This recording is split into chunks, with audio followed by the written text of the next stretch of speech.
Hi, Congresswoman Jan Schakowsky here again to talk to you about what's been going on this week on Capitol Hill and especially in the House of Representatives. So this is a sad anniversary of the 1 year that we've had the family separation going on at the border. When it started, zero tolerance, and children were taken away from their parents. We still don't really know how many children are separated from their parents. We think it's in the 1,000, 2,000 range, but nobody really knows. Today, this week, there was a group that is fighting family separation who had this art installation on the mall. They had shoes of little children representing the children that are separated, and then this amazing statue of a woman reaching toward a child who's in a cage. I was down at the border. I saw adults and children in cages. It's really unspeakable. I call it state-sponsored kidnapping, state-sponsored child abuse. If it were some other country, I think we'd want to do sanctions. So it's still going on. It's shameful. And by the way, separation of families goes on in our district as well, because there are a number of mixed status families, children who are citizens, but their parents are undocumented. The children worry every day that when they go to school that their parents may not be there when they come home. So immigration is still a huge issue. So we passed an important bill yesterday, and the House of Representatives were Democrats, of course, in the majority.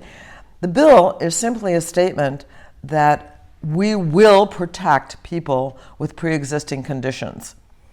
The Republicans were pretty irritated at that, saying they want to protect people with pre-existing conditions at the same time as they're supporting a lawsuit that would undo the Affordable Care Act. Once again, we're now in the 60-some times that the Republicans have tried to repeal the Affordable Care Act. So we passed a bill, even with 4 Republicans joining us, which was pretty important, I think. And I think they're at their peril to be against a bill like that.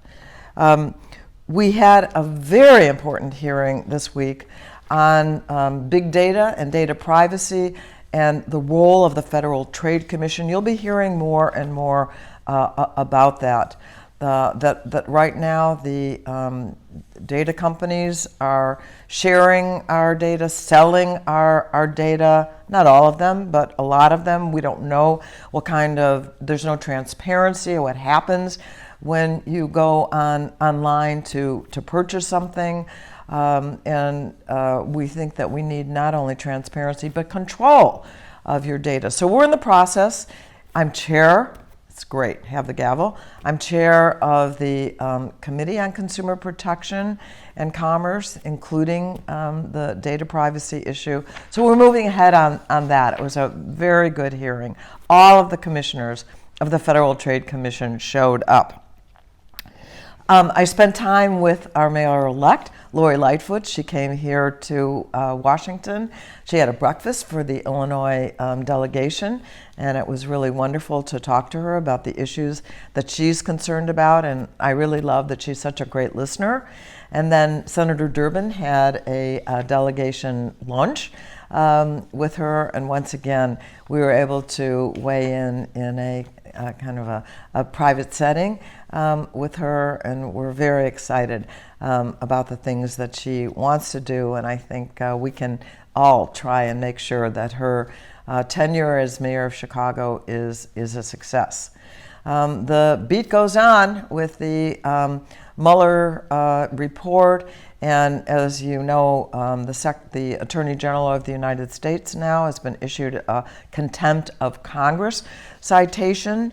We're trying to get more and more people to testify in our oversight committees and to get more information. Been reading the Muller Report.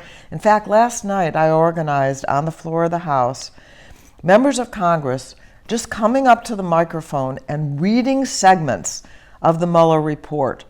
Segments that indicate, no, the president has not been exonerated.